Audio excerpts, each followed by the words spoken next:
Hello guys, welcome to my channel. Today we are going to see how to download the Windows 11 ISO file directly from Microsoft and hosted directly on their servers.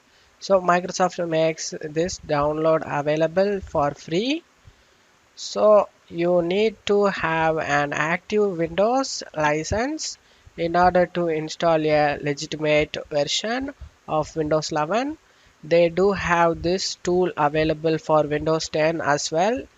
And if you are upgrading your older version of Windows 11 or Windows 10 to the latest build, that's perfectly fine. You can use this creation utility just to do an in place upgrade, or you want to ban into DVD and then upgrade your computer with that or a USB flash drive. For that matter, I show you guys how to do that. Open up Chrome, and now in the Chrome you just need to search for Windows 11 installation media. Press enter. Now you will be get the Microsoft official website. Click on the download Windows 11, and now you just need to scroll down.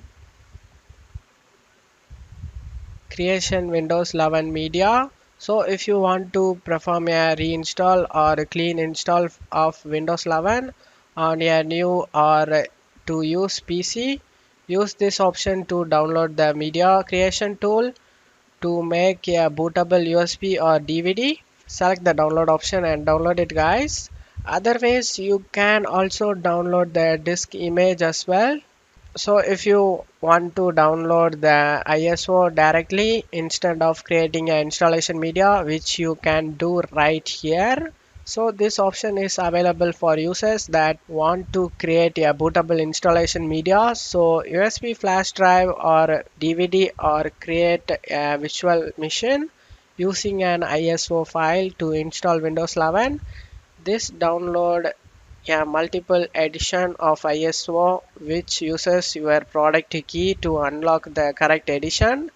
Click on this drop down and select Windows 11 multi-edition ISO for 64 devices, and now click on the download now option, and now you just need to select the product language. You just need to select it, and after selecting it, click on confirm, and you will be get the option, guys, for download Windows 11 English 64-bit. Click on the download option and download it, guys. And I'm not going to download it, but I'm gonna show you guys how many GB its size is. Click on it, and now it started downloading. 5.4 GB of space is needed. I'm just gonna cancel it, guys. I don't need this. I just make this for a tutorial video. If you can't able to reach this website, you just need to check my video description for this site, guys. You can easily access it, guys. I hope this video helped you, guys. If the video helped you, don't forget to leave a like, guys. You can also subscribe me and support me, guys. Thank you.